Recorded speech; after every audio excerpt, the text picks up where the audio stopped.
Am I live?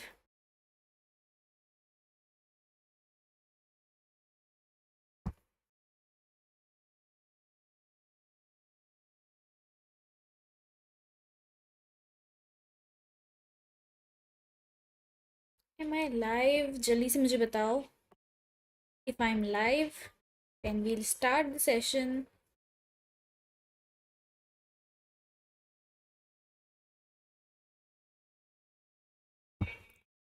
Live नहीं हूँ क्या मैं अभी तक?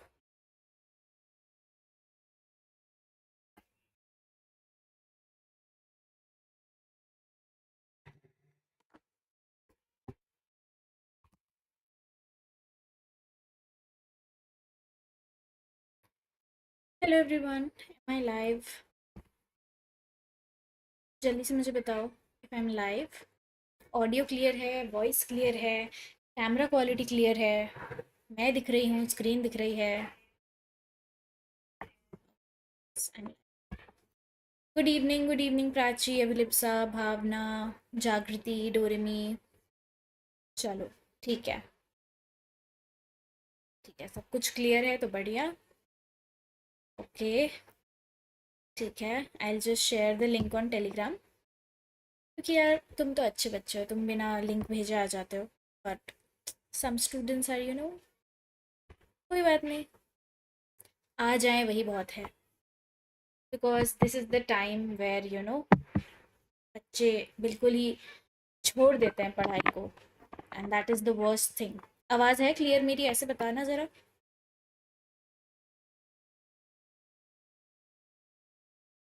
क्लियर है ऐसे वॉइस मेरी?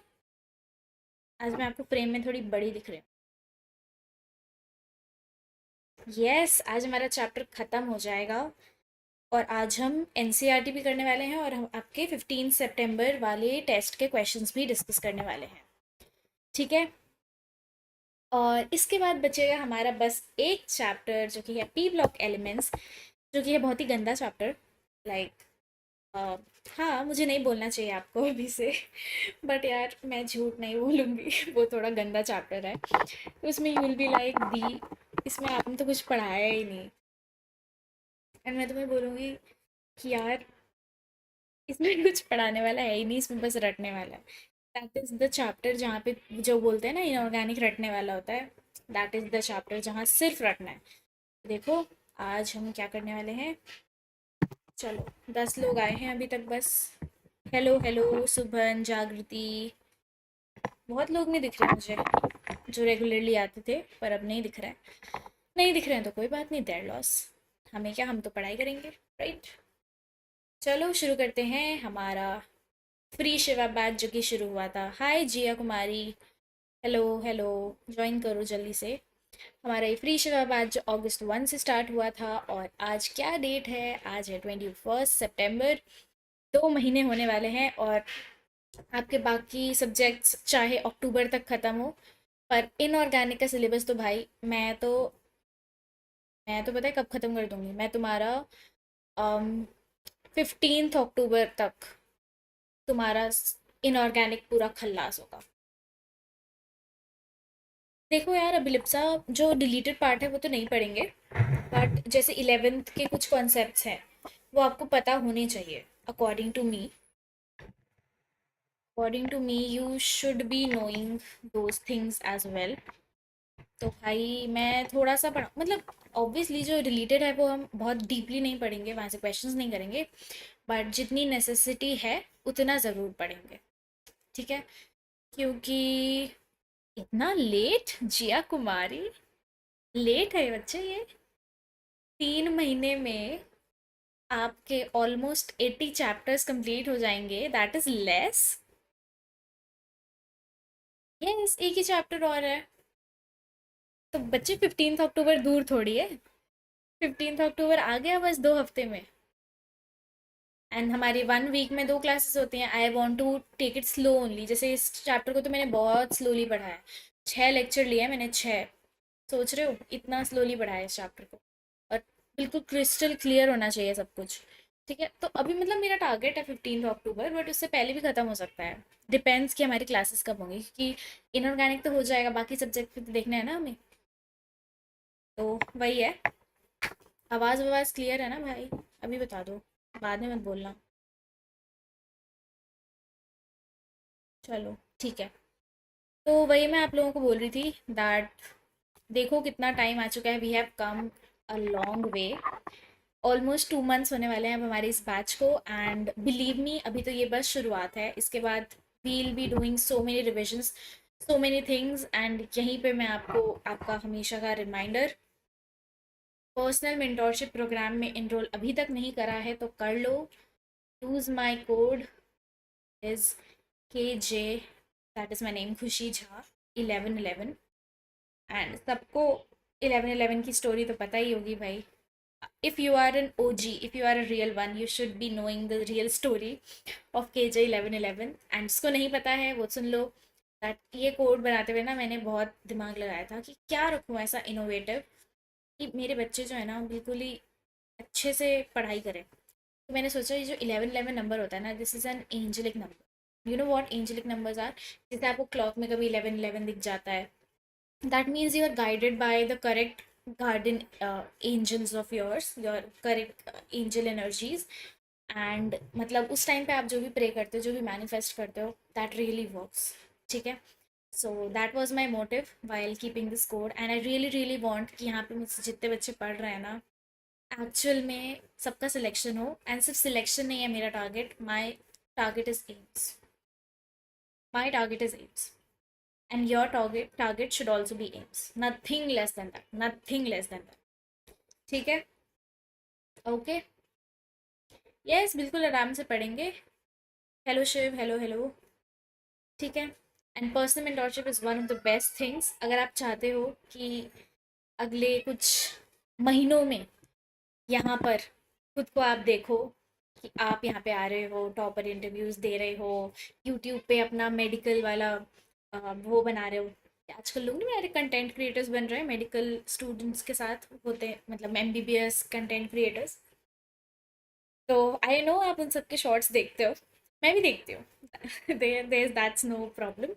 तो अगर वो उस ड्रीम पे वर्क करना है तो अभी मेहनत करनी पड़ेगी। और उस मेहनत को जब आप लाइव देखोगे ना, कि वो जो आपके मेंटोर्स जो एक्चुअल में एम्स में पढ़ रहे हैं, जो एक्चुअल में मौलाना आज़ाद हो गया आपका, फिर आपका लेडी हार्डिंग हो गया, इन सारे कॉलेजेस में जो बच्चे पढ़ रहे हैं, जब आप खुद से उनके बिल्कुल टच में रहोगे, and they will be like your भैया दीदी, जैसे हम लोग हैं, जैसे आप हमसे इंटरेक्ट कर सकते हो, देन यू विल सी कि हाँ भाई what I have to work, क्या कमी रह रही है मुझ में कि मैं उनके जैसा बन सकूँ। ठीक है। इतने सारे फीचर्स आपको डेली टारगेट्स मिलता है, 1-on-1 इंट्रैक्शन। बट अभी के लिए मैं आपके लिए बोल रही हूँ, मैंने आपको एक चीज़ बताई थी that every topper has few qualities. जो AIR 1 होता है, किसी का भी इंटरव्यू देखो, उनमें से कुछ क्वालिटीज़ ऐसी होती है जो सब में कॉमन मिलेंगी। वो क्या बोलेंगे कि आपको NCERT पढ़नी है, देखो आज मैं आपको NCERT पढ़ाऊंगी। ठीक है। फिर वो बोलते हैं कि आपको नोट्स बनाने हैं, आपको शॉर्ट नोट्स बनाने हैं, उस पर मैं जल्दी ही एक वीडियो अपलोड करने वाली हूँ। ठीक है। फिर वो कहते हैं कि आप अपने नोट्स बनाओ, लेक्चर डेली करो, कंसिस्टेंट रहो। एंड एक और चीज़ जो वो बोलते हैं दैट इज़ अपने डाउट्स पूछो। राइट। आपको अपने डाउट्स पूछने से कभी पीछे नहीं हटना है, कभी शर्माना नहीं है। And the only place when where you can ask doubts is doubt forum, जो पर्सनल मेंटोरशिप के अंडर आता है। ठीक है। बिकॉज यार फ्री में मैं कितने बच्चों के डाउट्स क्लियर कर सकती हूँ टेलीग्राम पे, 900 स्टूडेंट्स हैं।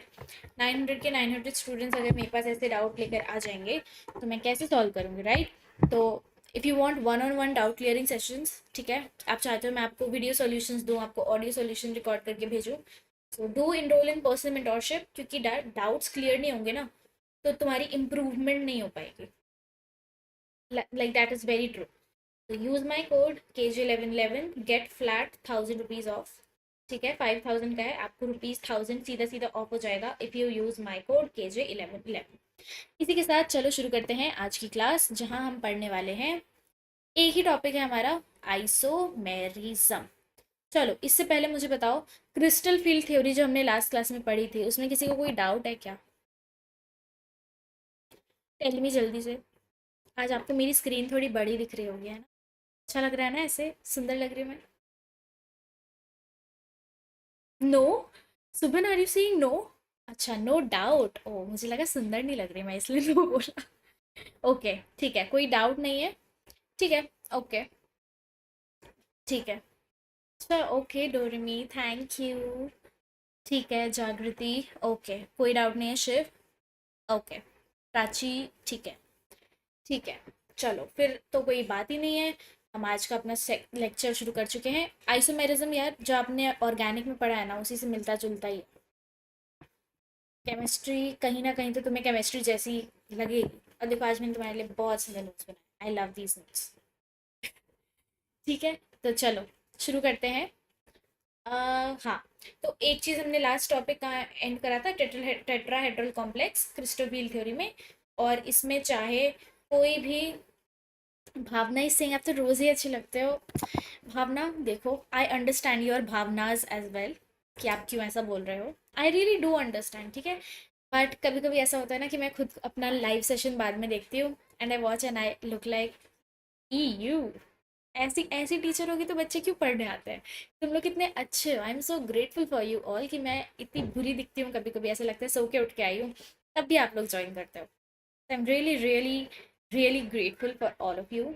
एंड आई वॉन्ट कि हमारी ऐसी फैमिली ऐसे ही रहे, आप लोग ऐसे ही मुझसे पढ़ते रहो, आपको मेरा पढ़ाया हुआ हमेशा समझ आए। और जो टारगेट एस्थेटिक नोट्स, या सही बात है प्राची, मज़ा तो आता है एस्थेटिक नोट्स में, इसलिए I try to be my level best aesthetic. Try तो बहुत करती हूँ मैं, जितना हो पाया मुझसे उतना तो करा ही। लैग आ गया क्या?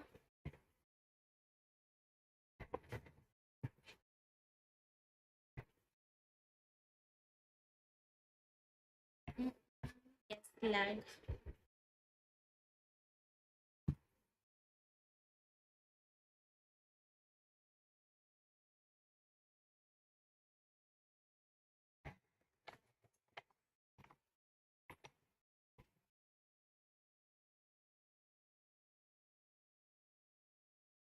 लैग आ गया।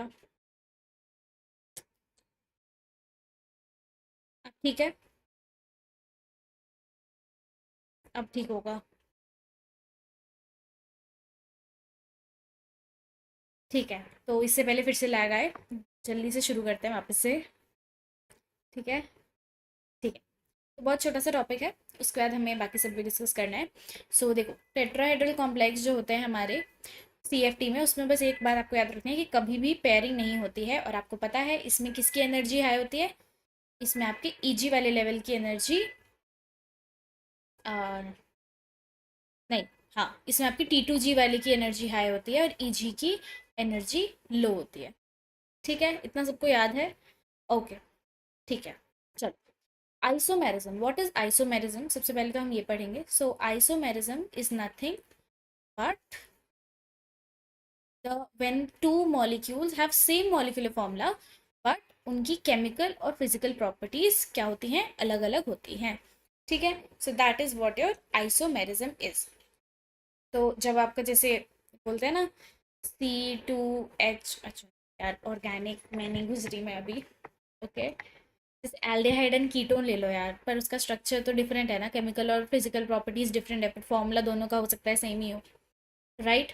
तो वही बात है बस, those are called isomers. But inorganic chemistry में हम बेसिकली स्ट्रक्चर पे ज़्यादा फोकस करते हैं। ठीक है, स्ट्रक्चर पे और उनकी ज्योमेट्री पे, स्ट्रक्चर पे ज़्यादा फोकस करते हैं। ठीक है, तो इसीलिए हमारा फर्स्ट टाइप का आइसोमेरिज्म जो होता है दैट इज स्ट्रक्चरल आइसोमेरिज्म। देखो, तीन टाइप के होते हैं आपके। पहला स्ट्रक्चरल,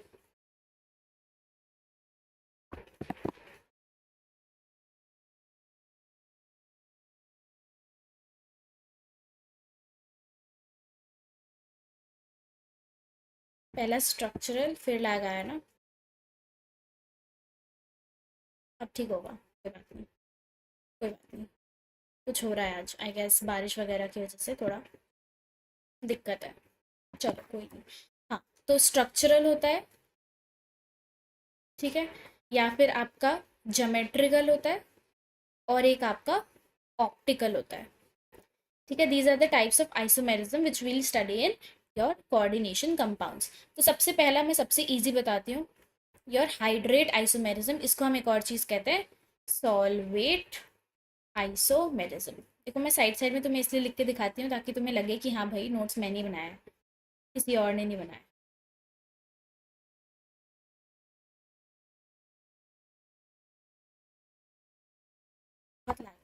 मच। और आगे कर लेती हूँ ताकि थोड़ा अच्छे से नेटवर्क आए। चलो कोई नहीं। उफ, बहुत मुश्किल है भाई यूट्यूब।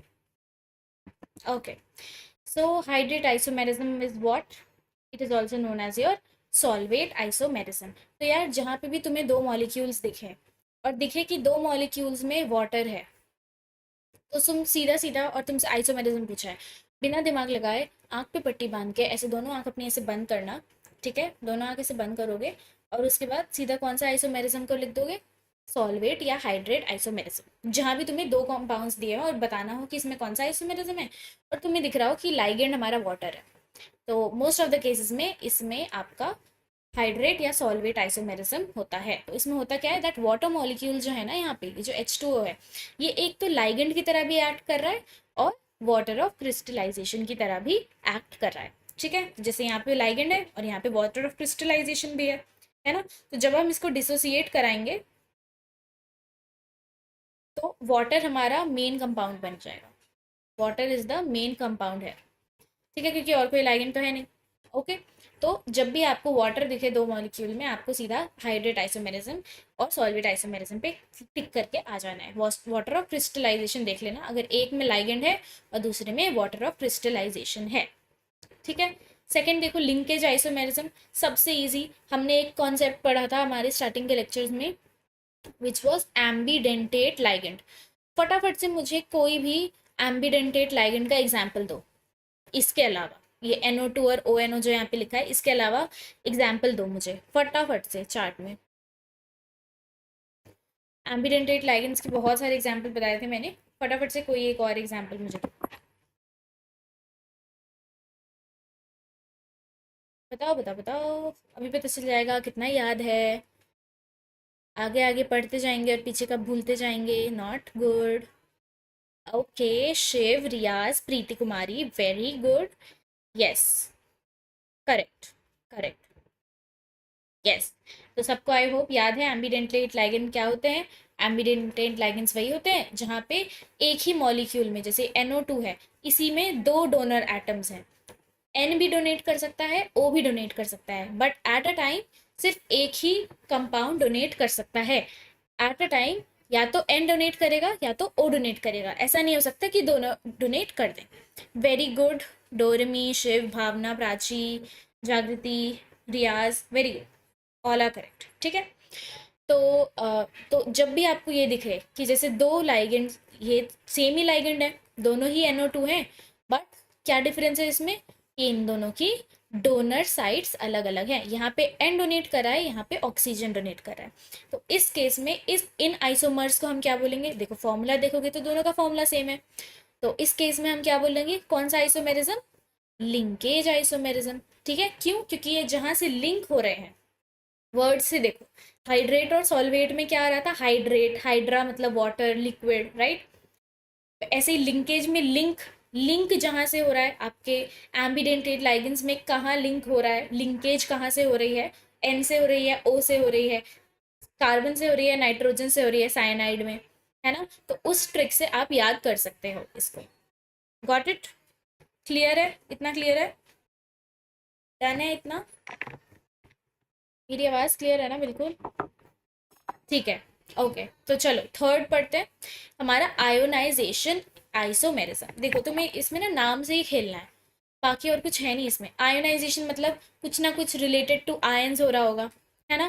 तो different counter ions are present. Different counter ions मतलब तुम्हारा मॉलिक्यूल तो सेम है ना, बट जब तुम उसको आयनाइज करोगे, जब तुम इसको तोड़ोगे, जब तुम इसको डिसोसिएट कराओगे, तो तुम्हारे आयंस अलग अलग बनेंगे। तो अब देखो, बहुत लोगों को ना आयोनाइजेशन और कोऑर्डिनेशन आइसोमेरिज्म में कंफ्यूजन होती है, एंड ट्रस्ट मी, मैं अपने बोर्ड्स का एक क्वेश्चन गलत करके आई थी, that's why I scored 99 in chemistry, वरना मेरा 100 ऑन 100 आता।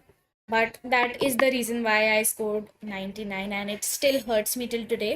एंड मैंने घर आते ही ऐसे अपनी, मतलब मुझे यही डाउट हो रहा था कि मैं सब कुछ सही करके आई हूँ, बस एक क्वेश्चन मेरा कोऑर्डिनेशन कंपाउंड्स का गलत हुआ है। एंड कहाँ गलती करी है, मैंने सोचा कि एक बार ना चेक कर लेते हैं। ऐसा I never use to check answer key और एनीथिंग, बट उस दिन मैंने आके क्या करा, मैंने अपनी वो बुक खोली जहाँ से मैं सब पढ़ रही थी, and I was like damn, इतनी स्टूपिड मिस्टेक करके कैसे आ सकती हूँ? ठीक है,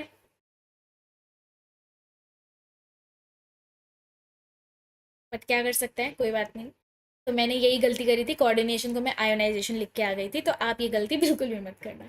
अभी मैं, अब मुझे बिल्कुल क्लियरली पता है कि इनमें क्या डिफरेंस होता है, ट्रस्ट मी। ठीक है, ओके। यस शिव, 99। चलो, तो इसमें different counter ions. Okay, since आपने पूछा है, तो इफ़ यू वांट कि मैं वीडियो बनाऊँ how to manage boards and your NEET, I can actually guide you about it because I scored a very good percentage. I scored 97%, 97.6% in my board examination in class 12th with preparing for NEET.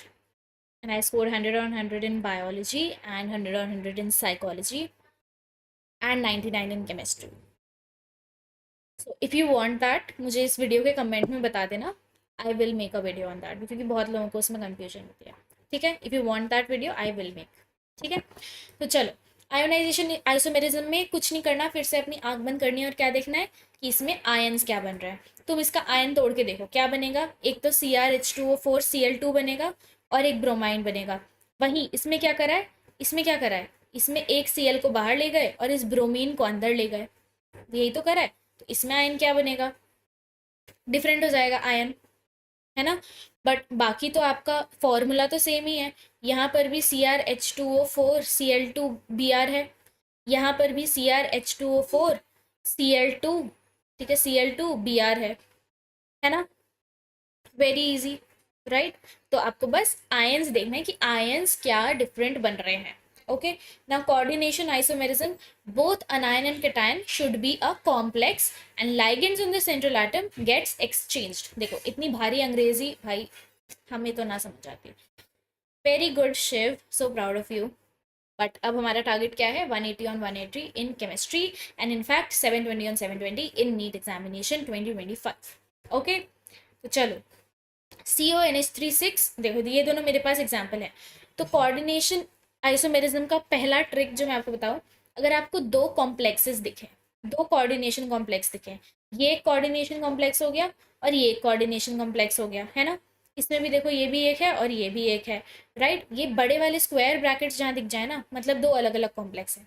अगर ये वाले complex आ रहे हैं ना, तो मतलब 110% coordination isomers हो सकते हैं।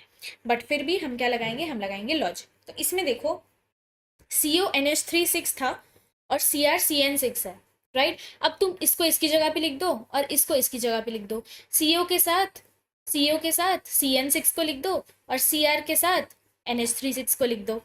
आप क्या कर रहे हो, you are exchanging the ligands, you are just exchanging the ligands। And अगर ऐसा कुछ हो रहा है, so it is very very simple that कौन सा आइसोमेरिज्म होगा, कोऑर्डिनेशन आइसोमेरिज्म। ठीक है, ठीक है। आयोनाइजेशन आइसोमर्स में कभी भी ये दो कॉम्प्लेक्सेस नहीं होंगे, उसमें हमेशा अलग से एक आयन बाहर होगा। ठीक है, ठीक है, उसमें दो कॉम्प्लेक्स ज्यादातर नहीं होंगे। कॉम्प्लेक्स आएगा तो कोऑर्डिनेशन नंबर, कोऑर्डिनेशन आइसोमेरिज्म ही होगा। ठीक है, इतना क्लियर है। तो let's move on to stereo isomerism. ठीक है, ओके, बाकी सब भी थम्स अप दो मुझे फटाफट से अगर बिल्कुल क्लियर है तो। फिर उसके बाद we have to discuss our test questions also. ठीक है, एंड उससे पहले एनसीईआरटी, एनसीईआरटी तो करनी है। चलो, स्टीरियो आइसोमेरिज्म, ओके ओके, चलो। स्टीरियो आइसोमेरिज्म क्या होता है, स्टीरियो आइसोमेरिज्म इज बेसिकली दिखने में कैसा लग रहा है। ठीक है, इसी के अंडर आते हैं आपके दोनों, कौन कौन से, ज्योमेट्रिकल एंड योर ऑप्टिकल। ठीक है, ओके। आई होप अभी तक आपने हेलो एल्केन्स वाला चैप्टर तो पढ़ ही लिया है, आई थिंक सो। उस चैप्टर में ये सबसे अभी तक तो आपने एक बार मुलाकात कर ही ली होगी, राइट। तो थोड़ा और इजी होगा समझने में, वरना don't worry, I am here. ठीक है, तो ज्योमेट्रिकल आइसोमेरिज्म जो होता है ना, they are based on the distance between the metal and the ligand. उसके बीच में क्या डिस्टेंस है और क्या पोजिशनिंग है, उनकी क्या पोजिशन है, सिस है, ट्रांस है, या जो भी है, that is based on the distance. ठीक है, तो दे आर ज्योमेट्रिकल आइसोमेरिज्म। अब देखो इसमें आप कभी भी किसी के नोट्स खोलोगे, अपनी एनसीईआरटी खोलोगे, सो ऑलवेज एम को मेटल से डिनोट करते हैं, ए बी सी डी बहुत सारे लाइगेंस को डिनोट करने के लिए यूज किया जाता है। अगर ए बी बी है मतलब बाइडेंटेट लाइगेंस है और सिमेट्रिकल है, मतलब ए और ए सेम डोनर एटम्स हैं, राइट। और अगर ए बी यूज हो गया तो ये भी बाइडेंटेट है बट डिफरेंट डिफरेंट डोनर्स हैं इसमें, और ये अनसिमेट्रिकल हो गया, ठीक है। और ये सारे ए बी सी डी क्या है, मोनोडेंटेट लाइगेंस, ओके, ठीक है। तो ऐसे हम डिनोट करते हैं। अब सबसे पहले हम कौन सा पढ़ेंगे, ज्योमेट्रिकल के under cis and trans isomerism, ठीक है, सिस एंड ट्रांस। तो इन सिस आइसोमेरिज्म, आई होप दिख रहा होगा, जूम कर देती हूँ मैं थोड़ा सा, देखो इन सिस isomerism, in cis isomerism, the ligands are attached to each central atom on the same side, so that the effective distance between the two ligands is minimum. मैंने बोला था ना डिस्टेंस देखते हैं, राइट। और in trans isomerism, ligands are attached to each central atom on the diagonally opposite sides, so that the effective distance is maximum. तो यही आपको फोकस करना है। सिस में क्या होगी, जो आपकी डिस्टेंस होगी ना वो मिनिमम होगी, कम से कम होगी, okay. whereas whereas in trance में आपके लाइगेंड जो होंगे वो सेंट्रल मेटल से कुछ ऐसे अटैच्ड होंगे कि उनकी बीच की डिस्टेंस जो होगी वो मैक्सिमम होगी, ऑल राइट, ठीक है। तो अब देखो, अगर मैं MA2B2 की बात करूं, मैंने क्या बताया था, M इज योर मेटल और A और B आपके क्या है, लाइगेंड्स, राइट, ठीक है। अब अगर मैं ऐसे, अब मैं दो तरीके से इनको लिख सकती हूँ, कैसे कैसे लिख सकती हूँ, एम ए को इधर, एक ए इधर, एक बी इधर और एक बी इधर, ठीक है। और कैसे लिख सकती हूँ मैं, ए इधर oh, I am extremely sorry, ये यहाँ पे उल्टा लिखा हुआ है, this is your trans and this is your cis, okay, ठीक है। अब ऐसा क्यों बोला मैंने, क्योंकि यहाँ देखो ए और ए डायगनली ऑपोजिट है, इनके बीच का डिस्टेंस देखो कितना ज्यादा है, राइट। और फिर यहाँ देखो ए और ए, क्या ये डायगनली ऑपोजिट है, नो, इनके बीच का डिस्टेंस बहुत ही कम है। तो दिस इज योर सिस। इसको ऐसे याद रख सकते, सिस को सिस भी बोलते हैं, जो आपकी बहन होती है, बहन is always close to you, at least at the time of Rakshabandhan, right, right, है ना। तो आप इसको ऐसे याद कर सकते हो, ठीक है। अगर डायगनली ऑपोजिट है तो ट्रांस हो जाएगा, अगर पास पास है तो सिस हो जाएगा, ओके। अब ऐसे ही दूसरा एग्जांपल देख लो सिस और ट्रांस का, सीओ ऑक्सिलेट टू Cl2, ठीक है। तो जब भी आपको ड्रॉ करना होगा ना, पता है कैसे ड्रॉ करोगे, यहाँ पे लिखना सीओ, एक सीओ लिखना, फिर उसके आगे एक पैरेललोग्राम बना देना, पैरेललोग्राम बनाया। अब आप देखो क्या क्या लाइगेंड है, तो एक ऑक्सिलेट यहाँ, फिर एक ऑक्सिलेट यहाँ, एक Cl यहाँ, एक Cl यहाँ। तो ये मुझे क्या दिख रहा है, इन दोनों के बीच में कितनी डिस्टेंस है, कम है। क्या ये दोनों सेम एटम्स डायगनली ऑपोजिट हैं, नहीं। तो ये कौन सा आइसोमर होगा, सिस आइसोमर, ठीक है। वेयर एज फिर से आप वही पैरेललोग्राम बनाओ, ओके, और एक साइड ऑक्स लिखो और उसकी जस्ट डायगनली ऑपोजिट फिर से ऑक्स लिखो, ऑक्सिलेट, इधर भी Cl लिखो और इसके डायगनली ऑपोजिट फिर से Cl लिखो। तो ये कौन सा हो जाएगा, this will be your trans isomerism, ठीक है, ओके, क्लियर है इतना। अब मुझे चलो बताओ कौन सा सिस है और कौन सा ट्रांस है इसमें से। मेरी स्क्रीन पे तुम्हें क्या दिख रहा है, लेट मी जस्ट सी, थोड़ा,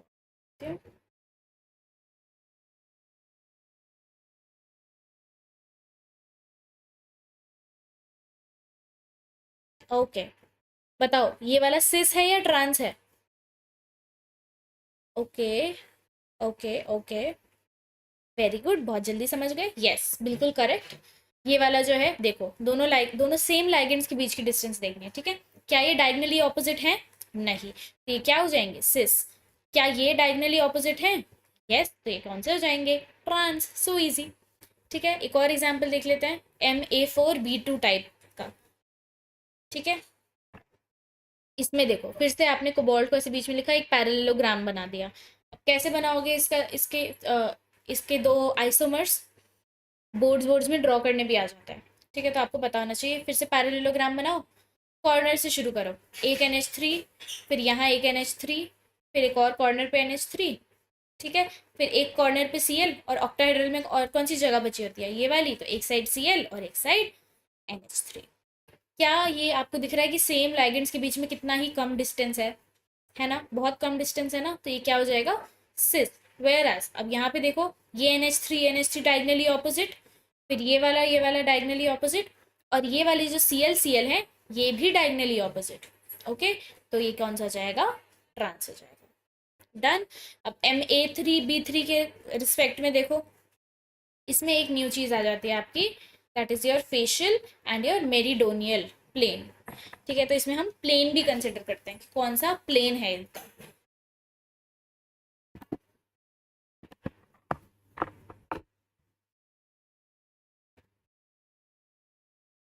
हाँ, तो देखो, CONH3 3 NO2 3, तो Ma3B3 वाला टाइप है हमारे पास, है ना।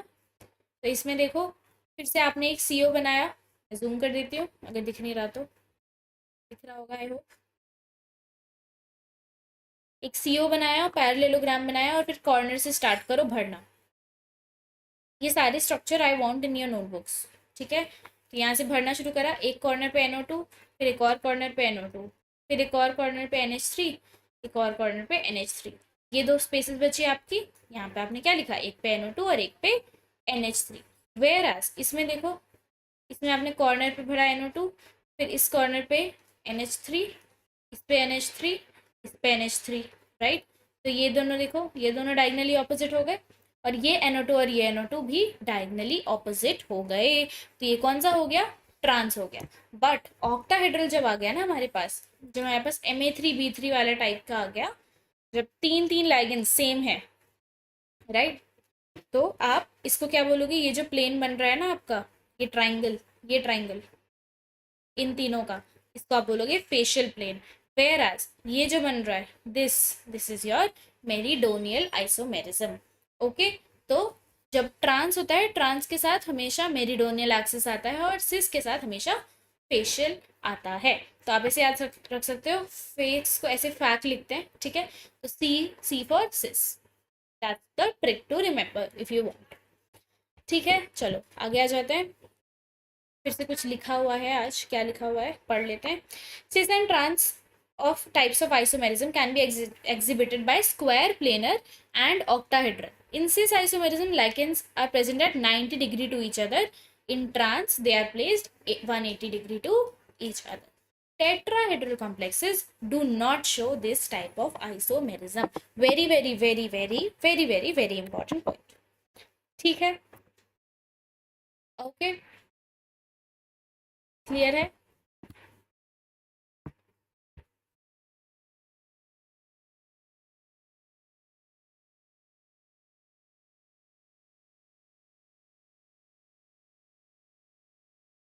चलो, तो आगे बढ़ते हैं। ये बात बिल्कुल याद रखना, दैट टेट्राहेड्रल में ये आइसोमेरिज्म नहीं होता है, सिस में 90 डिग्री पे रहते हैं, और उसमें ट्रांस में 180 डिग्री रहते हैं। ओके, चलो ठीक है। अब ऑप्टिकल आइसोमेरिज्म पे आ जाते हैं, ठीक है, ये बहुत ही अमेजिंग सा टॉपिक है, एक छोटू सा। उसके बाद we'll be done with the chapter. I am so happy, 6 lecture लेने के बाद चैप्टर हो रहा है फाइनली खत्म। तो चलो, the coordination complexes which are chiral. अब कायरल क्या होता है, जिसमें सारे अलग अलग कंपाउंड्स लगे हुए होते हैं। ओके, अगर तुम कार्बन के केस में बात करो, different functional groups, the tendency of the solution of coordination compound to rotate the polarized plane light either clockwise or anti-clockwise, called dextrorotatory or laborotatory respectively. There are two optical isomerism that are mirror images of each other. ठीक है, octahedral types of MAA3N, MAA2AB and MXX2B2 show optical isomerism. कहने का मतलब क्या हुआ ma'am, कुछ समझ नहीं आया, तो चलो सुन लो एक बार। तो देखो, बहुत ही आराम से मैं तुम्हें पढ़ाती हूँ, एक चीज़ देखने दो मुझे। अच्छा, ये मूव नहीं होगा, कोई बात नहीं। तो देखो हमने क्या करा ना, COEN3 है हमारे पास, तो हम पहले इसका स्ट्रक्चर बनाएंगे। कैसे बनाएंगे? CO बनाया, फिर क्या करा, फिर एक हमेशा की तरह हमने एक पैरेललोग्राम बना दिया। ठीक है, पैरेललोग्राम बनाया। अब इसके एक कॉर्नर पे हमने EN करा, क्योंकि EN बाइडेंटेट होता है ना। ठीक है, फिर एक यहाँ पे, और फिर मैंने एक यहाँ पे कर दिया। ओके, अब मैंने दूसरी चीज़ पता है क्या करी, अब यहाँ पे एक मिरर बना दिया, दिस इज योर मिरर। अब मैं इसकी मिरर इमेज ड्रॉ करूंगी। CO बनाया, इसको बिल्कुल इमेजिन करो आपने इसके सामने मिरर रख दिया, तो मुझे EN यहाँ पे रखा हुआ दिखेगा, ये वाला EN यहाँ पे लिखा हुआ दिखेगा, और ये वाला EN यहाँ पे। This is it's mirror image, है ना, this is it's mirror image. अब तुम्हें क्या करके देखना है, तुम सोचो कि तुमने इसको उठा के ना इसके ऊपर रखना है। ठीक है, तुम अब देखो, क्या ये सुपर इम्पोज हो रहा है? क्या ये सुपर इम्पोज हो रहा है किसी भी एंगल से? No, it is not getting superimpose. Superimpose का मतलब पता है क्या होता है? जैसे मैंने इसको उठा के अभी इसके ऊपर रखा ना, हो गया ना सुपर इम्पोज, हो गया सुपर इम्पोज, राइट? इस वाले पे तो हो गया सुपर इम्पोज, है ना। बट इस वाले पे जब करके देखा उसकी मिरर इमेज पे, तो it is not impossible, not super impossible. मतलब they are enantiomers, they are optical isomers. तो जो भी non superimposable mirror images होती हैं, they are optical isomers. Clear हुआ बिल्कुल अच्छी तरीके से? I have used so many smart gadgets, अरे ये क्यों पूरा, I have used so many smart gadgets to explain this to you. Clear है बिल्कुल? बिल्कुल क्लियर है, क्रिस्टल क्लियर? बताओ मुझे। उफ, बाकी सब भी बोलो, बाकी भी बताओ, क्लियर है बिल्कुल? See I put in a lot of efforts. Okay, Prachi को क्लियर है, बस मुझे इतना समझ आ रहा है, प्राची लेकर जाएगी यहाँ से 4 मार्क्स, बाकी सब 5 मार्क्स छोड़ के आओगे यहाँ पे। समझ नहीं आया तो पूछो ना, समझ नहीं आया है तो पूछो मुझसे, मैं बताऊंगी फिर से।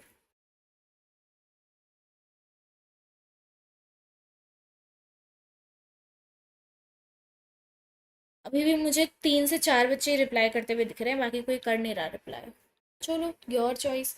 I always say show your presence in the class, जितनी अपनी प्रेजेंस दिखाओगे उतना इफेक्टिव, यू नो, मुझे भी, मैं भी अपने माइंड में आपके लिए थॉट वो करूँगी कि आप पढ़ते हो।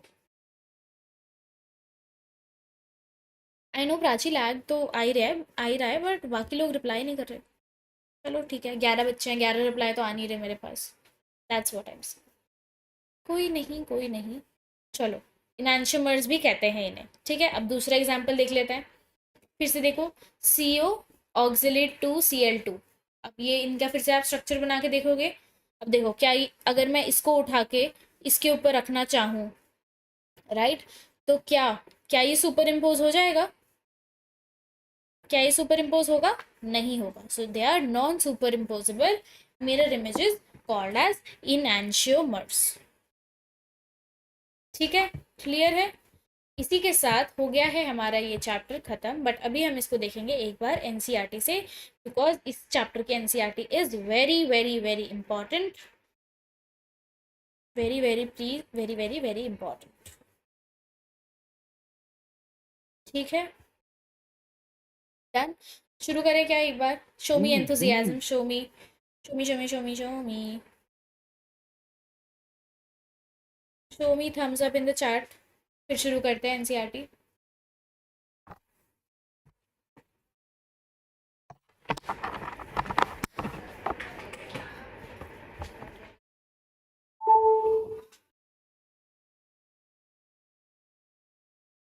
चलो ठीक है,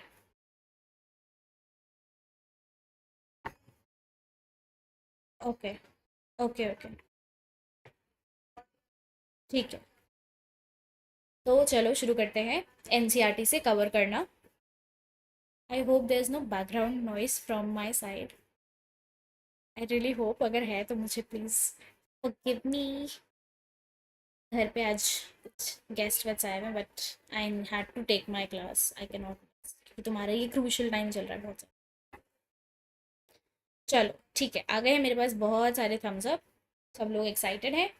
तो चलो एनसीईआरटी से एक बार, इज दिस आर एम?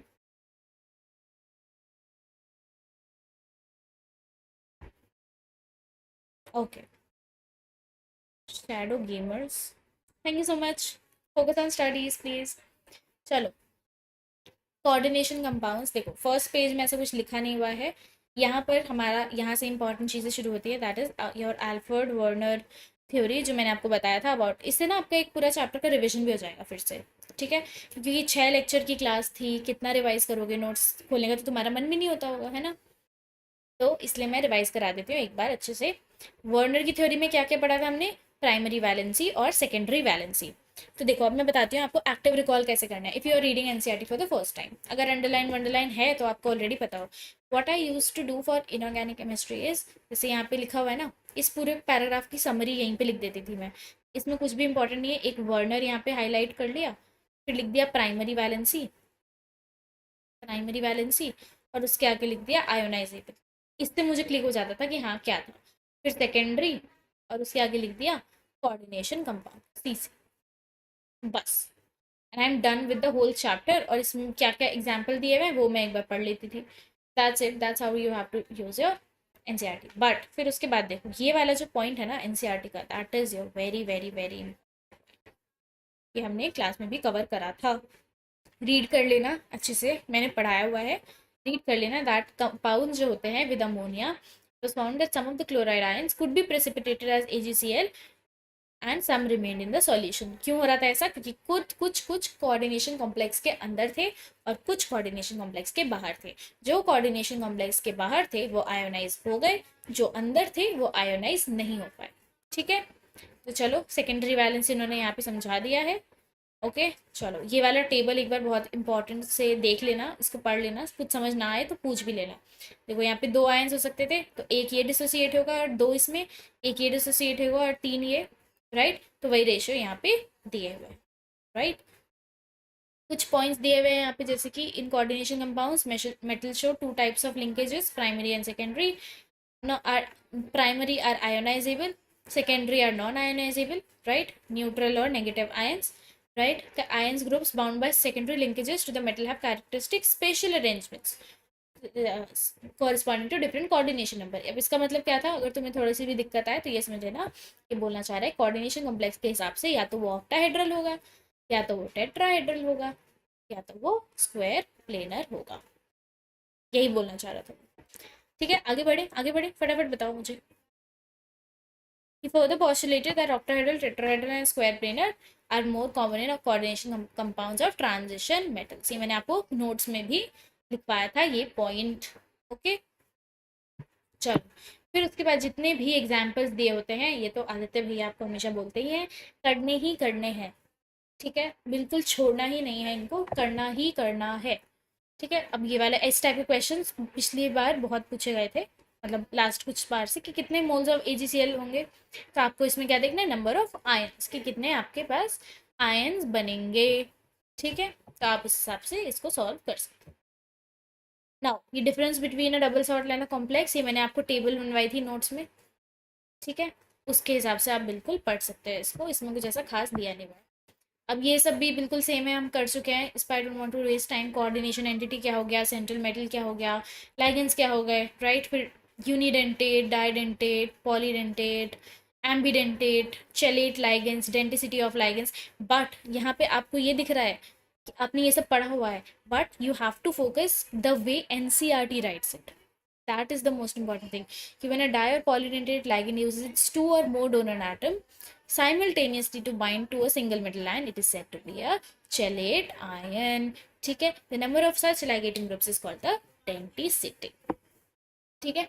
तो ये डेफिनेशन आपको पता होनी चाहिए, क्योंकि जो स्टेटमेंट बेस्ड क्वेश्चन होता है ना, वो आपको यही चेक करता है कि आपने एनसीईआरटी कितनी बार पढ़ी है और कितनी अच्छे से पढ़ी है। अगर आपने अच्छे से पढ़ी होगी तो आप एक ही बार में समझ जाओगे, आप कंफ्यूज ही नहीं होगे कि यहाँ पे एम्बिडेंटेट लाइगेंड की बात तो नहीं हो रही, नहीं। इसमें क्या लिखा है? 2 or more एटम्स साइमल्टेनियसली, ठीक है। एम्बिडेंटेट में टू, देखो such complex called chelate complex tend to be more stable ligands which has 2 different donor atom, and either of the 2 ligands in the complex donates that, ठीक है, यहाँ पे दोनों donate कर रहे हैं simultaneously, so they are called chelate, but यहाँ पे सिर्फ एक ही करता है।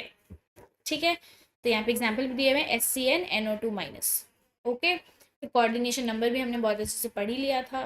फिर कोऑर्डिनेशन स्फेयर भी बताया था मैंने आपको, कोऑर्डिनेशन पॉलीहेड्रॉन भी बताया था। ये सारे आपके स्ट्रक्चर्स हैं, octahedral, tetrahedral, square planar, trigonal, bipyramidal, square bipyramidal, square pyramidal, है ना, ये सब हम डिस्कस कर चुके हैं। I am taking just a very fast review of NCERT। ठीक है, कि हम ये सब पढ़ चुके हैं। I just want you to remember कि आपको एक बार NCERT से इसको कैसे रिव्यू करना है।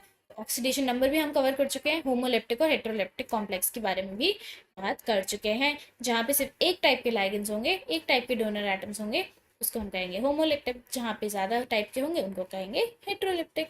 फिर हमने नॉमेनक्लेचर पढ़ा था, नॉमेनक्लेचर भी हम कर चुके हैं बहुत अच्छे से, राइट। तो पहले इसमें रूल्स दिए हुए हैं, पहले सेंट्रल एटम लिखा जाता है, फिर उसके बाद लाइगेंड्स इन अल्फ़ाबेटिकल ऑर्डर, फिर उसके बाद पॉलीडेंटेट लाइगेंड्स और ऑल्सो लिस्टेड अल्फ़ाबेटिकली, बट उनके आगे कुछ ना कुछ हम क्या लगा देते हैं, प्रीफिक्स लगाते हैं।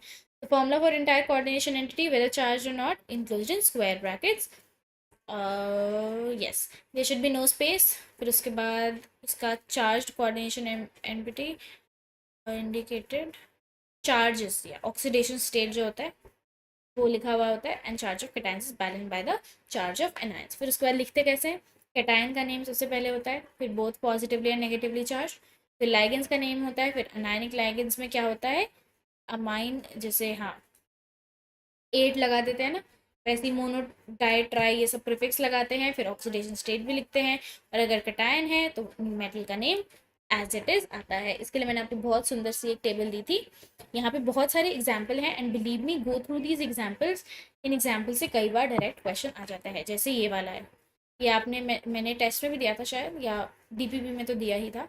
यहाँ से डायरेक्ट क्वेश्चन आया हुआ है, और ये आपका डायरेक्ट NCERT से है क्वेश्चन। ठीक है, सो गो थ्रू दीज एग्जाम्पल्स, और इनका नाम एक बार खुद से लिख के देखो कि आपका और उनका नाम मैच कर रहा है या नहीं कर रहा। ठीक है, फिर ये यहाँ पे जितने भी एग्जाम्पल में दिया हुआ है ना, ये सारे आपको अच्छे से रटे होने चाहिए, क्योंकि क्वेश्चन यहाँ से आने के चांसेस बहुत बहुत बहुत ज़्यादा है। ओके, ये इंडेक्स क्वेश्चंस भी करने हैं करने हैं करने हैं, रिपीटिंग इट 1000 टाइम्स, चाहे फिजिकल केमिस्ट्री हो, चाहे ऑर्गेनिक केमिस्ट्री हो, चाहे इनऑर्गेनिक केमिस्ट्री हो, चाहे फिजिक्स हो, do these in text question. फिर दिया है, फिर ये वाला भी बड़ा पढ़ा दिया है, राइट, सेम पढ़ा है। अब ये देखो, इनकी लैंग्वेज देखना, सिस और ट्रांस की क्या डेफिनेशन दी है, ठीक है, क्लियर है।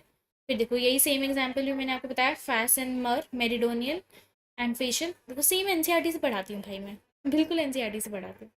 ठीक है, अब देखो ये एक बहुत इंपॉर्टेंट एग्जांपल है, why is geometrical isomerism not possible in tetrahedral complex. मैंने आपको अभी बोला तो कि टेट्राहेड्रल में पॉसिबल नहीं है, आपने पूछा मुझसे क्यों, NCERT पूछ रही है आपसे, that's why you have to do NCERT।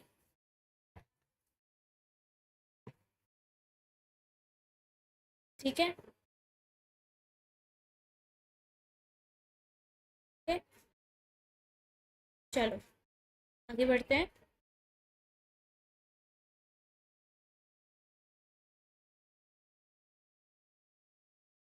चलो देखो NCERT क्या रीजन दे रही है आपको इसका, tetra complexes do not show diametrical isomerism because the relative position of the unidentate ligands attached to the central metal atom are same with respect to each other, right, बहुत ही सही बात है ना, क्योंकि उन दोनों की जो रिलेटिव पोजीशन है, वो कुछ भी कर लो आप, हमेशा सिस या ट्रांस में आप उसको डिफरेंशिएट नहीं कर सकते, दैट इज़ वाई ट्रांस में नहीं होता है कभी भी आपका, सॉरी टेट्राहेड्रल में नहीं होता है।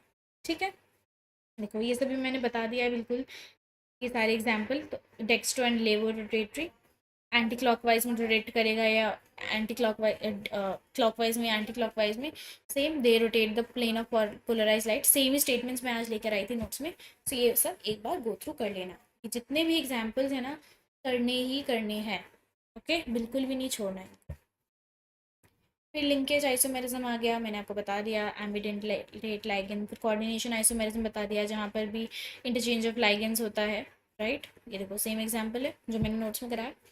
फिर आयनाइजेशन आइसोमेरिज्म है, जहाँ पर counter ion complex solve of potential ligand, same example, right. फिर सॉल्वेट आइसोमेरिज्म भी कर लिया हमने, सेम एग्जाम्पल पढ़ा था, दैट्स इट। फिर ये इंडेक्स क्वेश्चन करके आओगे, करना ही करना है, नो एक्सक्यूजेस। फिर उसके बाद बॉन्डिंग आ जाती है, ठीक है। तो आपके पास यहाँ पे कितनी थ्योरीज है, valence bond theory and crystal field theory, ligand field theory and molecular orbital theory. We shall focus इस पे।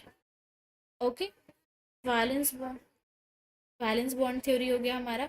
तो वैलेंस बॉन्ड थ्योरी के अकॉर्डिंग ये सब मैंने आपको क्लास में पढ़ाया था कि क्या क्या शेप होगी हाइब्रिडाइजेशन के अकॉर्डिंग, राइट। फिर ये सेम ही है, देखो मैंने यही सेम एग्जांपल्स आपको पढ़ाए थे कि डायमैग्नेटिक होगा, ऑक्टाहेड्रल होगा, कैसे क्या डिटरमाइन करोगे, इनर ऑर्बिटल होगा, लो स्पिन होगा, पेयर्ड होगा, क्या होगा, राइट। ये सब आप एक बार पढ़ सकते हो, but let me just tell you examples जो भी एनसीईआरटी में दिए हैं वो खुद से एक बार बना के देखना, आपका वो सेम हाइब्रिडाइजेशन, सेम शेप आ रहा है या नहीं आ रहा है। ओके, वो ये सब हम कर चुके हैं। फिर मैग्नेटिक प्रॉपर्टीज भी हम डिस्कस कर चुके हैं अच्छे से। तो उसके सामने भी आप सीधे लिख सकते हो एनसीईआरटी में कि पैरामैग्नेटिक हुआ अगर, मतलब अनपेयर्ड इलेक्ट्रॉन है, अनपेयर्ड इलेक्ट्रॉन है मतलब क्या, कि आपका हाई स्पिन कॉम्प्लेक्स है, एंड हाई स्पिन कॉम्प्लेक्स है मतलब जनरली वीक फील्ड लाइगेंड होगा, ठीक है। तो ऐसे आप करके खुद अपनी एनसीईआरटी को अपने लिए कैसे इजी कर सकते हो, that's your, that's completely up to you, that is बिल्कुल योर चॉइस, ठीक है। Spin only magnetic moment of M N B R four is 5.9, predict the geometry of complex ion. तो इस टाइप के क्वेश्चन मैंने आपको डीपीपी में दिए हैं, जितने फ्री, अगर फ्री डीपीपी में नहीं है तो प्रीमियम डीपीपी में तो बिल्कुल ही है। दैट्स व्हाई आई से कि enrol yourself in something which has a lot of question practice. और हमारे प्रीमियम मेंटरशिप में बहुत सारे क्वेश्चंस होते हैं, प्रीमियम डीपीपीज होती हैं, और इस टाइप के क्वेश्चंस मैंने आपको दिए थे, ठीक है। तो दीज आर बिल्कुल एनसीईआरटी बेस्ड, एनसीईआरटी में है तो पेपर में 100% आने के चांसेस हैं, we can not skip this. चलो एक बार ट्राई करते हैं ये क्वेश्चन कैसे करेंगे, बताओ। देखो एनसीईआरटी की एक्सप्लेनेशन पढ़ने से पहले खुद का दिमाग लगाना है। हमारे पास एक फॉर्मूला दिया रहता है n into N plus two, जो कि है number of unpaired electron, it is equals to 5.9, है ना। अप्रोक्सीमेटली क्या आ रहा है, 6, राइट। तो since the coordination number of M N plus two ion in the complex is 4, right, it will be either tetrahedral या फिर square planar, but the fact that the magnetic moment of the complex is 5.9, it would be tetrahedral in shape rather than square planar because of presence of 5 unpaired electron in the d orbital। अब देखो इसने क्या बोला, देखो अगर 5.9 आ रहा है मतलब आपके n जो है वो बहुत ज़्यादा है, राइट, बहुत ज़्यादा है, मतलब नंबर ऑफ अनपेयर्ड इलेक्ट्रॉन ज़्यादा है। अनपेयर्ड इलेक्ट्रॉन ज़्यादा है, क्यों होगा वो ऐसा, क्योंकि वीक फील्ड लाइगेंड है, पेयरिंग तो होगी नहीं, राइट। वीक फील्ड लाइगेंड है तो कौन सी शेप होगी, बताओ मुझे फटाफट से।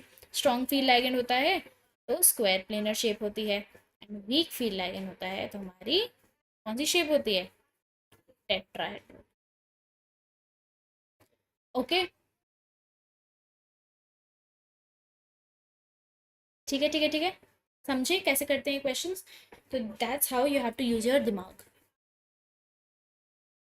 ठीक है।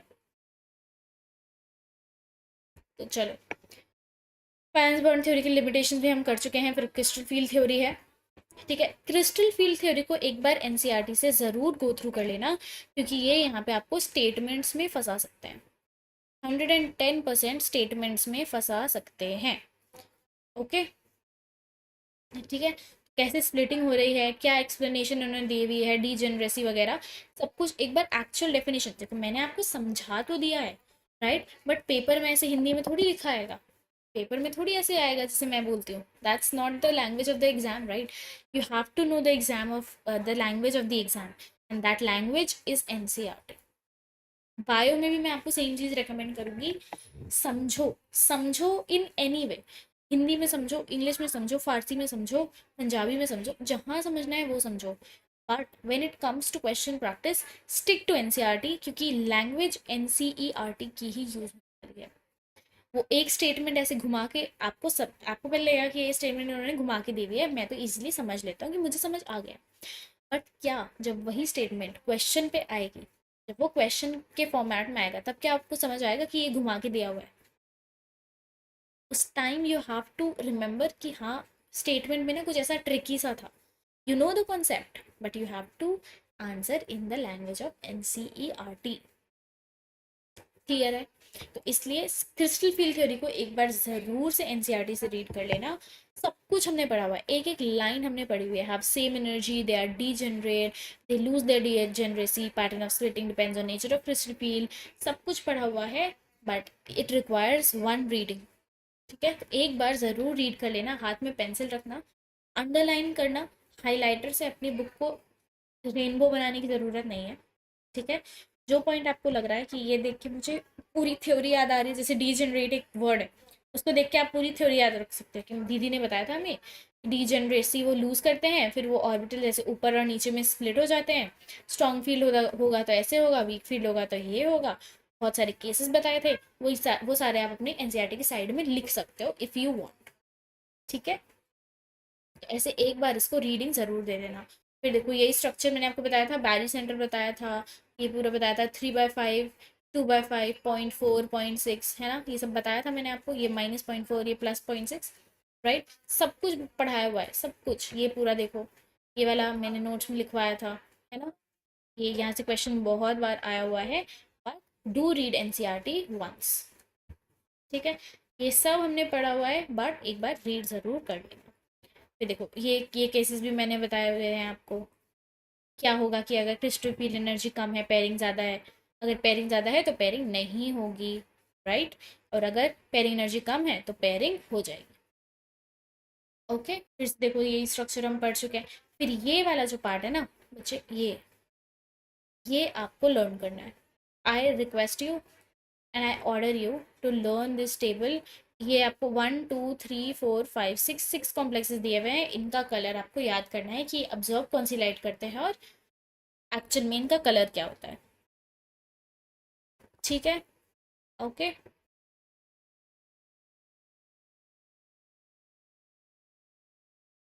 क्लियर है बिल्कुल,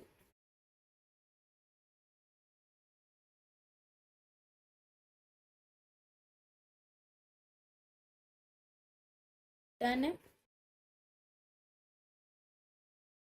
चलो ठीक है। अब इसके आगे क्या है, यही ग्राउंड स्टेट, एक्साइटेड स्टेट सब कर चुके हैं हम। फिर ये वाला भी देखो, ये वाला भी आपको पता होना चाहिए, कब ब्लू पर्पल है, कब वायलेट है, कब पेल ब्लू है, ये सब आपको लर्न करना है। ठीक है, फिर उसके बाद लिमिटेशंस भी हैं इसकी कुछ, जो हमने डिस्कस नहीं करी है तो कर लेते हैं। Christopher model is successful in explaining the formation, structure, colour and magnetic properties. However, the assumption that the ligands are point charges, it follows that anionic ligands should exert the greatest splitting effect. Anionic ligands actually are found at the low end of spectrochemical series. Further, it does not take into account the covalent character of bonding of the ligand. There are some weakness left with CFT which are explained by the ligand field theory and molecular orbital theory. ठीक है, जो कि अभी हमें नहीं पढ़नी है। Done? इसमें बेसिकली यही कर रहा है कि थ्योरी के अकॉर्डिंग एनायनिक की जो स्ट्रेंथ होनी चाहिए थी ना स्पेक्ट्रोकेमिकल सीरीज में, सबसे ज़्यादा होनी चाहिए थी, बट एक्चुअल में सबसे लेस होती है। सो यहाँ पे कॉन्ट्राडिक्ट हो रही है हमारी थ्योरी। ओके, तो ये सब हमारी लैगिन फील्ड थ्योरी और एमओटी में ठीक हुई है, बट हमें उसको नहीं। ठीक है, सारे इंडेक्स क्वेश्चन सॉल्व करोगे, कहीं भी डाउट आता है you can ask me on the doubt forum if you are part of the person mentorship. नहीं हो part of the person mentorship, then enrol yourself. Okay, ठीक है, फिर यहाँ पे फिर से बॉन्डिंग आ गया है, ये सब भी रटने वाला पार्ट है, जैसे कुछ कुछ एग्जाम्पल दिए हुए हैं, यहाँ से बहुत अच्छे क्वेश्चंस बन सकते हैं, अभी तक नहीं आए हैं नीट में, बन सकते हैं यहाँ से क्वेश्चंस। ठीक है, ये वाला जो पूरा पार्ट है, ये, ठीक है, यहाँ से क्वेश्चंस आ सकते हैं, इसको एक बार अच्छे से पढ़ लेना, छोड़ना नहीं है कुछ भी। दीदी अगर कोई और कंपाउंड दिया तो कैसे करेंगे, क्यों, क्या कैसे करेंगे, वीबीटी और क्रिस्टल फील्ड थ्योरी में, मैंने तुम्हें बताया नहीं है कैसे करना है। तुम इलेक्ट्रॉनिक कॉन्फ़िगरेशन लिखो, D6 है, D7 है, D8 है, D1 है, 2 है, 3 है, सारे केसेस कराए मैंने तुम्हें क्लास में, कराया ना, बस वही दिमाग लगाना है। वीबीटी में भी, सीएफटी में भी, तुम्हें बस पता होना चाहिए कि पेयरिंग कब होगी कब नहीं होगी, कब कौन सा ऑर्बिटल कहाँ आएगा, सब पढ़ाया मैंने क्लास में। जो रटने वाला पार्ट है वो भी बता दिया कि ये रट लेना, इसमें एनर्जिक बॉन्डिंग कुछ पढ़ाने वाला नहीं है इसमें, यहाँ से क्वेश्चन नहीं आता है, बट हम रिस्क नहीं लेंगे। ये कुछ एप्लीकेशंस हैं, इनके कुछ एप्लीकेशंस भी पढ़ लेना। ठीक है, कुछ चैलेटिंग एड के एग्जांपल है, कुछ रिएजेंट्स है, ईडीटी, एडीएमजी, हार्डनेस ऑफ वाटर कैसे रिमूव होती है, कैसे एस्टिमेट होती है, फिर उसके बाद कुछ मेटल्स, कुछ गोल्ड, इन सब के एग्जांपल दिए हुए हैं, प्योरिफिकेशन ऑफ मेटल्स का कुछ कुछ दिया हुआ है यहाँ पे। ईडीटीए लेड पॉइजनिंग को ठीक करने के लिए यूज़ होती है, सिस्प्लाटिन उसमें एंटी कैंसर ड्रग होता है आपका, ये सारी चीज़ें आपको याद करनी है, ये विल्किंसन कैटलिस्ट हो गया। ठीक है, ये सब पढ़ लेना अच्छे से। ओके, ठीक है, ये हेमोग्लोबिन हो गया, क्लोरोफिल हो गया, pigment for photosynthesis chlorophyll, magnesium होता है, क्लोरोफिल में मैग्नीशियम होता है, यहाँ से क्वेश्चन आया हुआ है। क्लोरोफिल में क्या होता है, मैग्नीशियम होता है। हेमोग्लोबिन में क्या होता है, आयरन होता है, हो गया। साइनो को बर्निशियस एनीमिया फैक्टर हो गया। राइट, तो यहाँ से इस पॉइंट से तो क्वेश्चन आया हुआ है, तो यहाँ पर ये सारे पॉइंट से भी अगली बार क्वेश्चन आ सकता है। तो हम क्या करेंगे, हम पढ़ेंगे, इसको छोड़ेंगे नहीं। उसके बाद हमारी समरी है और फिर हमारी एक्सरसाइज है, एक्सरसाइज के सॉल्यूशन भी है। ठीक है, या नहीं तो ऑनलाइन आपको मिल जाएंगे, कोई डाउट आएगा तो मुझसे पूछ लेना, but you have to do the exercises as well. ठीक है, शिव क्या बोल रहे हो, नहीं कलर वाला, कलर वाला कौन कौन सी एमिट करेगा, कौन सी एब्जॉर्व करेगा, लिखा तो हुआ है बच्चे, ये लिखा तो हुआ है, यहाँ पे लिखा तो हुआ है। ये येलो अब्जॉर्ब करेगा, वायलेट दिखेगा, ब्लू ग्रीन अब्जॉर्ब करेगा तो रेड दिखेगा। मैंने आपको ये बनवाया था ना, ये BBGYOR ऐसे बनाया था ना, देखो वायलेट अब्जॉर्ब करा तो येलो एमिट करा, उसके डायगनल ऑपोजिट। राइट, अगर ब्लू ग्रीन कर रहा है तो रेड करेगा सामने, या ऑरेंज करेगा, है ना। अल्ट्रा वायलेट है तो पेल येलो करेगा, फिर से देखो यही, रेड है तो ब्लू करेगा, उसके सामने जो लिखा होता है। लास्ट लेक्चर में देखना, मैंने बताया है, इसकी ट्रिक बताई है। Okay, okay, okay Shiv, trick होती है इसकी, ऐसे कलर व्हील बनती है, VBGYOR। ओके,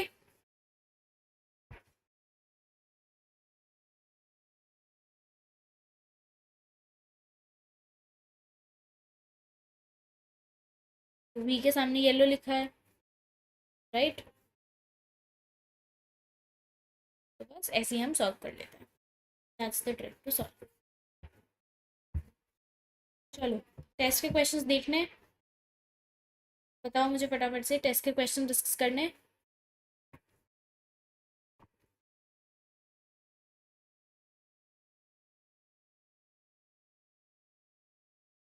करने हैं डिस्कस किसी को, यू वांट कि मैं एक बार बता दूं? बताओ मुझे फटाफट से, बताओ सभी लोग।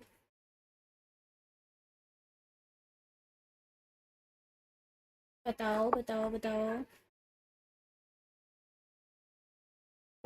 शिव, बच्चे देखो, पहली बात तो ऐसे क्वेश्चन बहुत ही कम है। हाँ, गिवन होगा, अब ऑब्वियसली आपको गिवन होगा कि कौन से वो एमिट कर, कौन सी एब्जॉर्ब कर रहे हैं और कौन सी एमिट कर रहे हैं। अगर नहीं गिवन होगा तो पता है क्या होगा, तो वो आपसे सीधा पूछेंगे कि ये कौन सी कलर का, कौन से कलर की, मतलब इसका एक्चुअल जो कोऑर्डिनेट, जो एक्चुअल कलर है वो क्या है। तो आपको ये तो बिल्कुल ही याद होना चाहिए। ठीक है,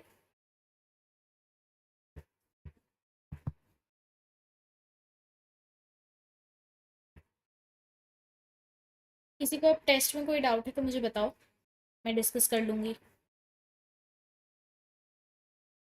do you want me to discuss? ये सारे बन गए थे, बताओ इसका आंसर बताओ, चलो मुझे फटाफट से बताते जाओ फिर अगर क्लियर है तो। अच्छा, नो डाउट है, चलो आंसर करो फिर, फटाफट से बताते जाओ मुझे सब सबके आंसर्स।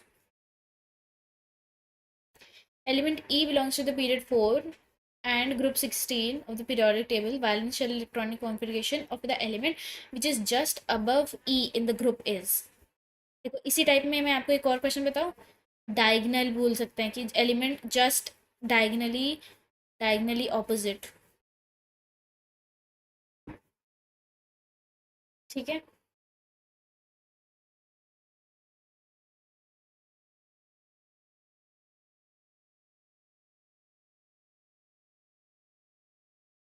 गुड, चलो ठीक है, option number 1 is your correct answer.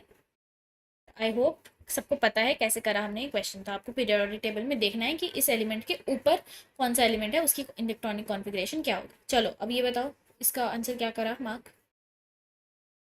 बताओ फटाफट से, सेकंड पीरियड एलिमेंट्स। ये ऑर्डर मैंने क्लास में कराया भी था बच्चों, बताओ क्या मार्क करके आए थे, जूम कर दूंगे थोड़ा सा, तो अब बताओ।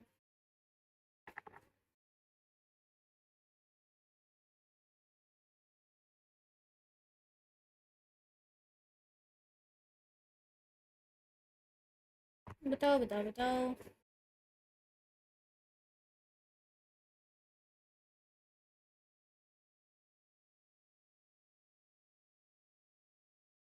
बताओ बताओ बताओ बताओ बताओ बताओ बताओ।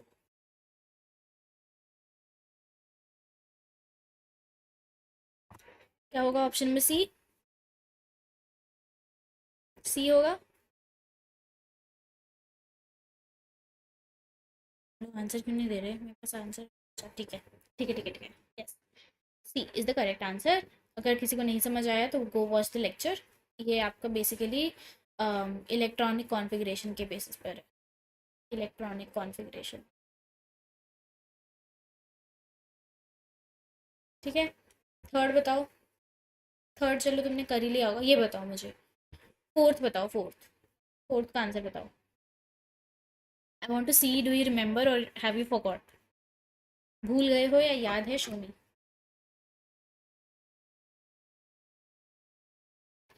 न्यूट्रल और फेंटली अल्कलाइन मीडियम में ऑक्सीडाइज होता है iodide to iodate, change in the oxidation status. क्या होगा?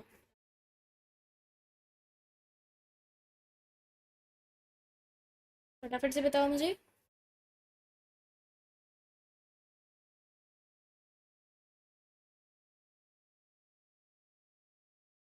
ए कह रहे हो? बी तो नहीं है? चेक करो। बी तो नहीं है ना? चलो ठीक है। Is your right answer. NCERT से रेफर कर लेना, कोई भूल गया है तो रिवाइज कर लो। कल है कौन सा डे? कल है संडे। मैंने क्या बोला था आपको उस दिन? कि अपने स्केड्यूल में अगर तुम 6 दिन पढ़ रहे हो तो 7वें दिन रिवाइज ज़रूर करो। ठीक है। एंड अगर तुम मंडे से सैटरडे पढ़ रहे हो, कल तुम जो भी तुमने पूरे हफ्ते में पढ़ा है, जो भी पुराना पढ़ा है उसको रिवाइज ज़रूर करोगे। ठीक है। कोऑर्डिनेशन खत्म हो गया इसका मतलब ये नहीं है कि पीरियोडिक भूल जाओगे। Okay done. तो अगर तुम ट्यूसडे से संडे पढ़ रहे हो तो मंडे रिवाइज करोगे। ठीक है। ऐसे रिवाइज करोगे ना, तुम्हें फ्रेश बिल्कुल याद रहेगा। चलो बताओ। सेरेनियम 4 has a noble gas configuration. Which of the following is a correct statement?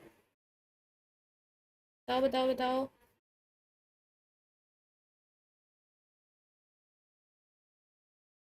तुम्हें कोई डाउट नहीं है तो बताओ ना फटाफट।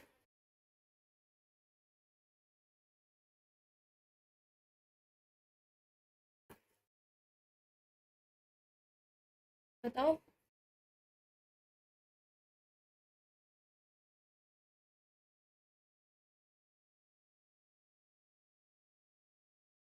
बताओ। बेसिकली इस क्वेश्चन में ना तुमसे कुछ और पूछना चाह रहा है।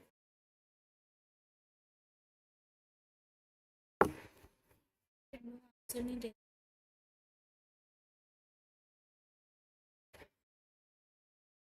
इसका आंसर वैसे बी होगा। अब तुम्हें इसमें क्या याद करना होगा? Yes, very good Prachi, very good. Very good जागृति, यस। इसका आंसर बी होगा। क्यों होगा? क्योंकि जब आप इसकी कॉन्फ़िगरेशन देखोगे तो जैसे ही एक इलेक्ट्रॉन लूज करेगा ना, वैसे ही इसकी इलेक्ट्रॉनिक कॉन्फ़िगरेशन नोबल गैस की हो जाएगी। ओके। चलो ये बताओ, देखो एनसीईआरटी का क्वेश्चन अभी दिखाया हुआ ना तुम्हें एनसीईआरटी में, बताओ क्या होगा इसका आंसर। बताओ बताओ बताओ बताओ बताओ। ये भी बता देती हूँ, ये कटायन है, ये अनायन है। अनायन में अर्जेंटेट तो बिल्कुल सही है। यहाँ पर सिल्वर भी सही है। क्या लिखूँ यहाँ पे? एक्वा होगा। बताओ इन दोनों में से कौन सा ऑक्सीडेशन स्टेट क्या होगी?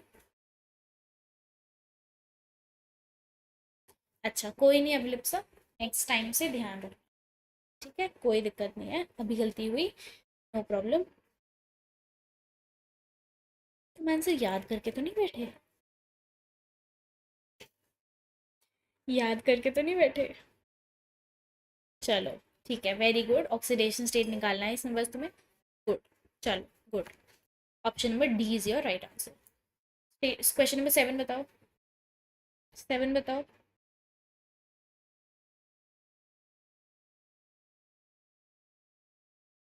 7 7 7 7 7। वेरी इजी क्वेश्चन, इससे इजी क्वेश्चन तो मैंने देखा ही नहीं था कहीं।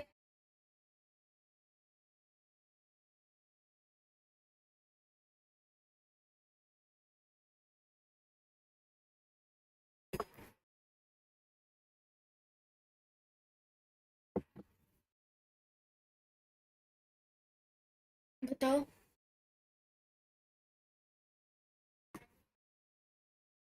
बताओ जल्दी बताओ।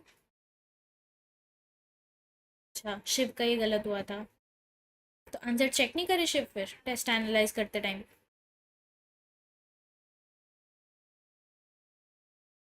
बाकी लोग बताओ।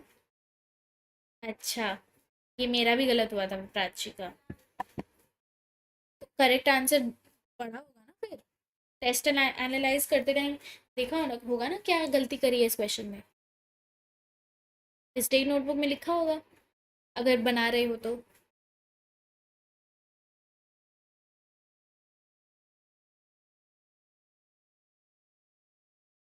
Okay, Jagriti Kumari C option.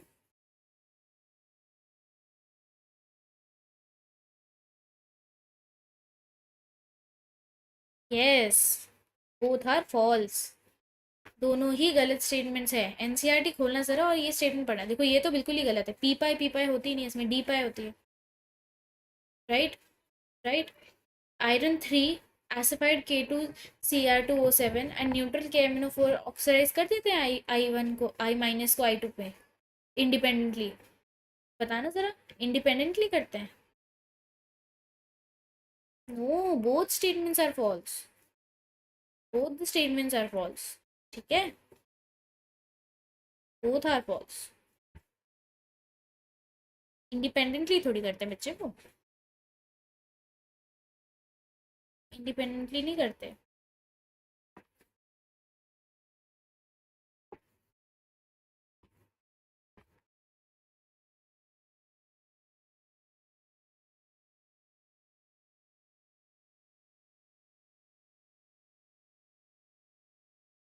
चलो 8 बताओ।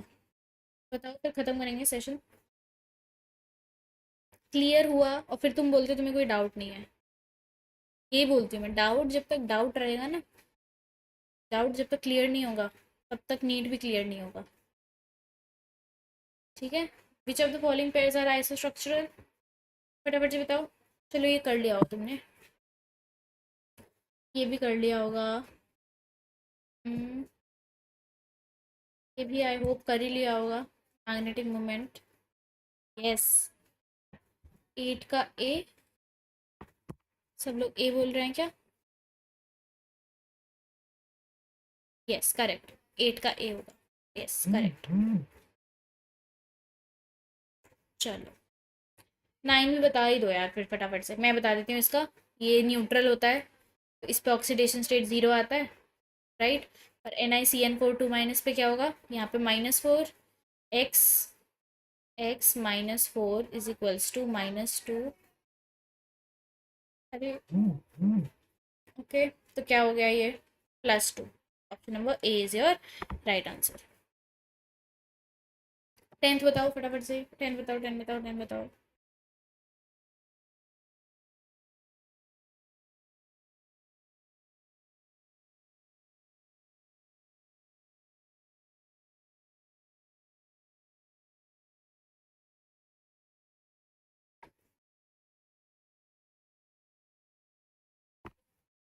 10th का आंसर बताओ मुझे फटाफट से बच्चों।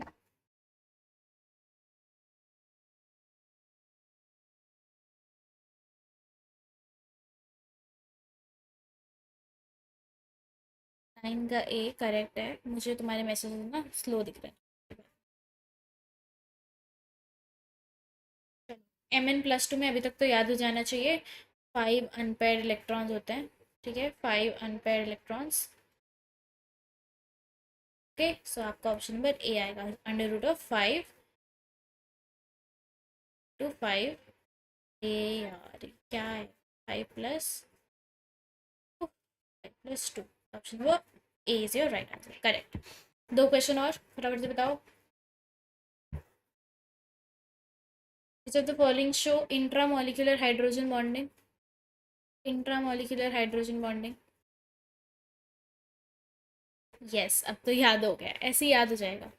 जितनी प्रैक्टिस करोगे उतना याद होगा। इंट्रामोलिकुलर हाइड्रोजन बॉन्डिंग बताओ।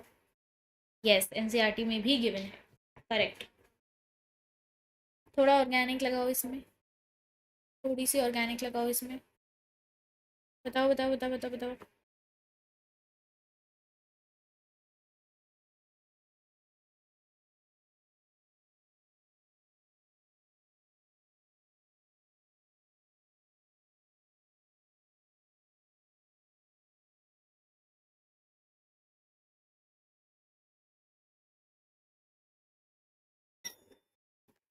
बताओ भाई, इसका आंसर बताओ, 11th का आंसर बताओ मुझे। ओके, अभी लिप्सा सेइंग ए। बाकी लोग, बाकी लोग। Yes, A is your right answer. क्यों? कि मैंने तुम्हें बताया था। ये देखो, ये, अरे ये भाई साहब, और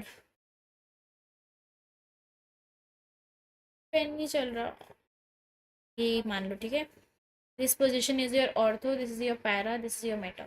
sorry, this is your Meta, this is Meta and this is your para. ठीक है, तो सबसे पास ये होता है नाइट्रो ग्रुप, अगर तुम्हारा यहाँ लगा हुआ है। ठीक है, तो ये हो गया तुम्हारा ऑर्थो। उसकी जस्ट एडजेसेंट वाला ऑर्थो हो गया। तुम्हारे यहाँ पे ज़्यादा बेटर बॉन्डिंग हो पाती है, क्योंकि ऑक्सीजन है ना यहाँ पे भी, राइट। तो उसमें तुम्हारी हाइड्रोजन बॉन्डिंग हो जाती है। लास्ट बताओ, कोऑर्डिनेशन कंपाउंड का question. Using VBT complex R N H three six three plus can be described as. बताओ।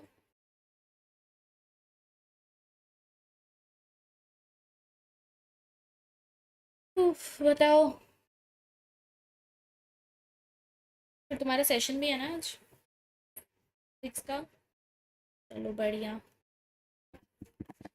डाउट्स वाउट्स पूछ लेना, ठीक है। एंड केमिस्ट्री में भी, इफ़ यू वांट कि हम ऐसे गूगल मीट करें, इनऑर्गेनिक का कुछ डिस्कस करना है या कुछ करना है, तो मुझे बता दिया करो, ठीक है।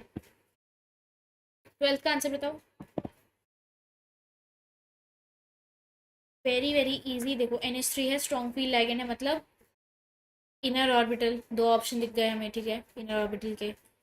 अब उसमें देखो, तुम यही एलिमिनेट कर दोगे। D2sp2 कभी ऑक्टाहेड्रल का हो सकता है कॉन्फ़िगरेशन? नहीं। D2sp3। आगे भी चेक कर लो, क्या है, इनर ऑर्बिटल कॉम्प्लेक्स है, और तुम्हारा ये पैरा। चलो, सी ऑप्शन। चलो फिर ठीक है, मैं तुम्हें होमवर्क दे देती हूँ। अच्छा खासा होमवर्क होने वाला है आज तुम्हारा। होमवर्क देखो अपना। Homework for today is,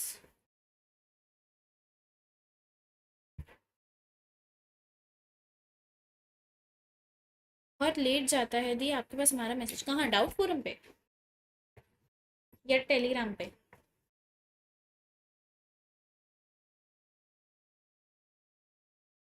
doubt forum पे क्या? ये अभी बोल रही यूट्यूब पे? हाँ यार, मुझे लगता है आज ना मेरे वाईफाई में कुछ दिक्कत, लेट जा रहे हैं मैसेजेस। कोई नहीं, अब तो हो गया सेशन। तो होमवर्क देख लो आज का बस। Homework is, what is homework? Homework is, तुम NCERT रीड करोगे, प्लस तुम सारे इन टेक्स्ट क्वेश्चन करोगे, प्लस तुम बैक एक्सरसाइज भी करोगे। ओके, ठीक है। और तुम इस लेक्चर के और रिवाइज करोगे, ठीक है, पुराने चैप्टर्स भी, including periodic classification. Periodic classification revise करके आना। हाँ विलिप्सा, आई नो, वो थोड़ा आज वाईफाई का दिक्कत आएगा इस, ठीक है। डोंट वरी, क्लास तो हो ही गई ना हमारी ठीक से।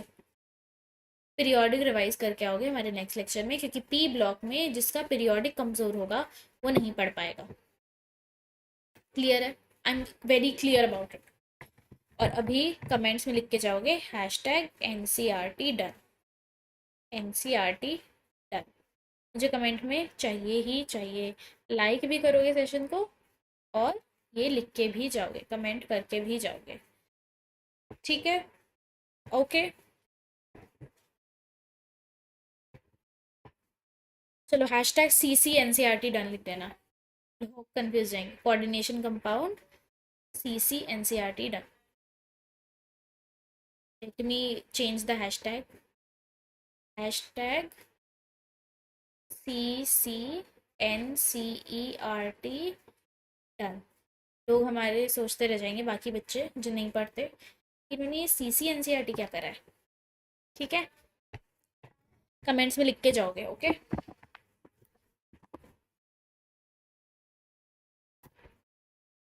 चलो फिर, दैट्स इट फॉर टुडे।